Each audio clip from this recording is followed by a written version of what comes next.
Hey guys, Kaitlin here. Happy Tuesday. Another Facebook Live for the month. This month we're actually talking about cancer on the blog. We have a lot of great cancer blogs going up. Last week was sugar. Does sugar feed cancer? And then this week was some great tips for feeding yourself during cancer treatment. So I'm going to talk a little bit about particularly the question, does sugar feed cancer? While I make a tasty ginger carrot soup. So soups are really useful for treatment just because it's easy to eat. If you're nauseous, it's an easy option.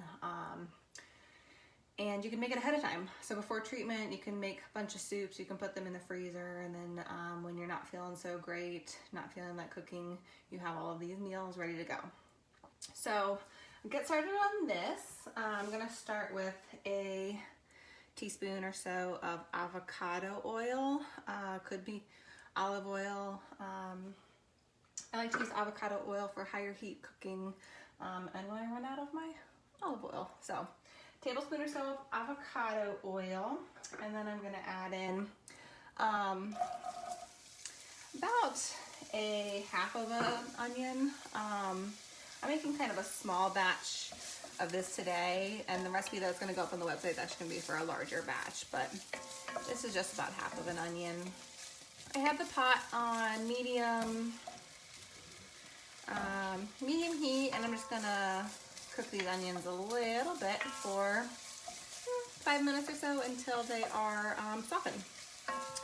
So while the onions are cooking, we can kind of talk about the question, does sugar feed cancer? So our entire body runs on glucose. Glucose is sugar that comes from all carbohydrate foods. So bread, crackers, vegetables, fruit, milk, they produce glucose when we eat them. They're digested and turn into glucose. So all of our cells in our body utilize glucose to survive. So with that in mind, yes, cancer cells do utilize glucose. They need glucose to reproduce. Now, we would think, okay, well, cancer cells need glucose to reproduce, so therefore I'm going to cut out sugar from my diet and starve the cancer cells. Very common thought process. However, the problem with that theory is all of our body cells need glucose. So if you're starving the cancer cells of glucose, theoretically, you're also starving the rest of your body from glucose, which can be a huge detriment, especially during treatment when you need to be well nourished. You need to be maintaining your weight. It's a bad idea to cut out whole food groups, especially fruits and vegetables and grains and all of these nutrient-dense foods for the sake of trying to get rid of glucose. All of those foods are so beneficial to our bodies. They help reduce micronutrient deficiencies, something you don't want when you're undergoing cancer treatment. So that's the biggest issue with cutting out glucose, is you cut out all of these different food groups. And also when you cut out glucose from your diet, our bodies are great at basically what's the word that I'm looking for? They have survival mechanisms. So when you cut out glucose from your diet, your body's going to find other ways to produce glucose. One of which is actually breaking down muscle. Bad idea during cancer treatment. Your body's gonna break down muscle and actually convert that to glucose. So you've starved your body of this sugar in an attempt to stop sugar from feeding cancer, but your body's gonna produce glucose anyway through breaking down muscle. And I'm not just talking about like your arm muscles or muscle wasting there, like your heart muscle is a big one that that your body goes after when you're starved or semi-starved. So we definitely want to make sure you're well nourished during cancer treatment and not necessarily subscribing to not great researched solutions. So sugar and cancer, It's not a good idea to try and cut out sugar foods because sugar comes from so many nutrient dense foods, like I said, fruits, vegetables, beans, and whole grains. So definitely worth doing some research before you cut out entire food groups. So I talked a little bit too much and my onions are burning a little bit. Oops, that's okay. Okay, so once the onions are translucent, I'm going to add about 2 cloves of garlic and 2 tablespoons or so of fresh ginger. Ginger is so great right now, just from the season, that warm spice. But it's also great for those experiencing nausea. So ginger is really soothing to the stomach, helps reduce nausea, so might as well add it to the soup. So I'm just gonna let that cook for about a minute until fragrant. I didn't really care about like grating the ginger and the garlic to be really fine because this is all just going to go into the blender. So I just did a rough chop just to save some time on those. Okay. The great thing about those ingredients, ginger and garlic, is they're anti-inflammatory as well. So that's just a double benefit to adding them to the soup. Once those are fragrant, smells good, I'm going to add about 2.5 cups of sliced carrots. And I went apple picking on Saturday, and so I have tons of apples, so I figured I would add a small apple that's diced for some sweetness. I'm going to add the apple in there. The great benefit of the carrot and the apple here is a good source of fiber. So a common side effect to cancer treatment can be constipation. So if you're struggling with constipation, we want to increase the fiber, and the veggies can be a great way to do that. And I just added apple with the peel on. Again, you're going to blend it up. You won't even notice that it's there, and that's a little bit of extra insoluble fiber, which is good for constipation. All right. Now, to that, I'm going to add my secret ingredient, bone broth. So I made this bone broth from scratch. I used some chicken bones. You know, if I have a rotisserie chicken or if I cook a whole chicken, I freeze the bones.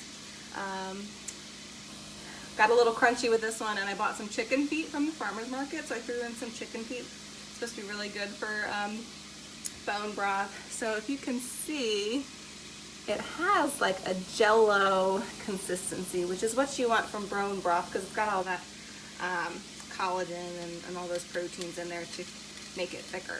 So I'm actually going to add, this is about a cup of bone broth, and as it warms up, it's actually going to become liquid, so it doesn't stay in that gelatin form.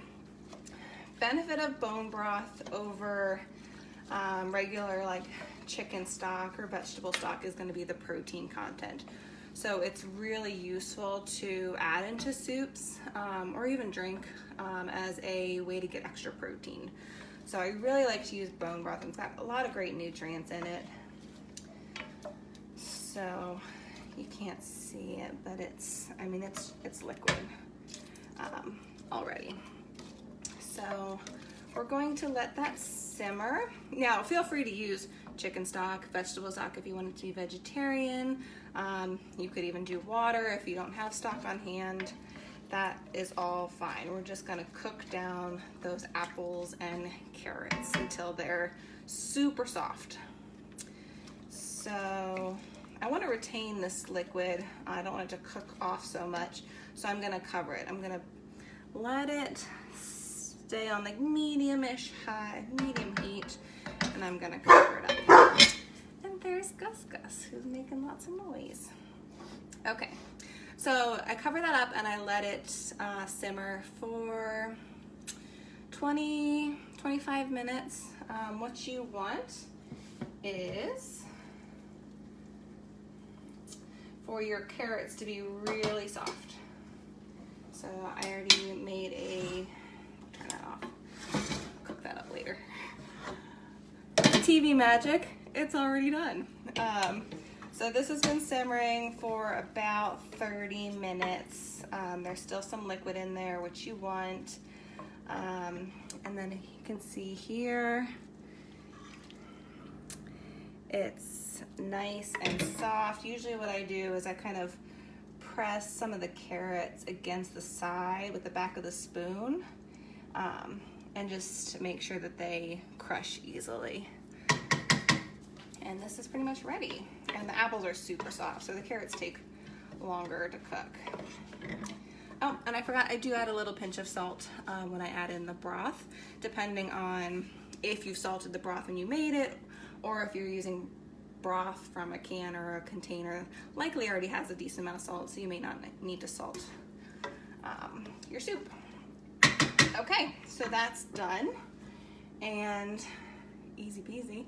You're gonna throw this into a blender. I tried it last night with an immersion blender. It didn't work as well as I wanted it to, so I did go with the big blender. And when you're working with hot things, you want to be really careful with the steam. So I usually leave the little center part of the blender top. Here we go. I usually leave this off just to let steam escape. And you can work in batches depending on how much soup you have. This is a small batch, so you could get all of this into the blender at once.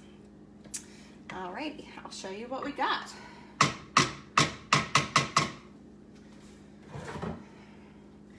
Okay, so after the blender, when I put the carrots and the carrot mixture into the blender, I did add a little bit of extra liquid. If the blender is having trouble turning, if it's not blending it very smoothly, you can add about 1/2 cup of water to this mixture before I stick it in the blender. Yeah, you could add more broth if you wanted to, just want a little bit more liquid to get the blender turning.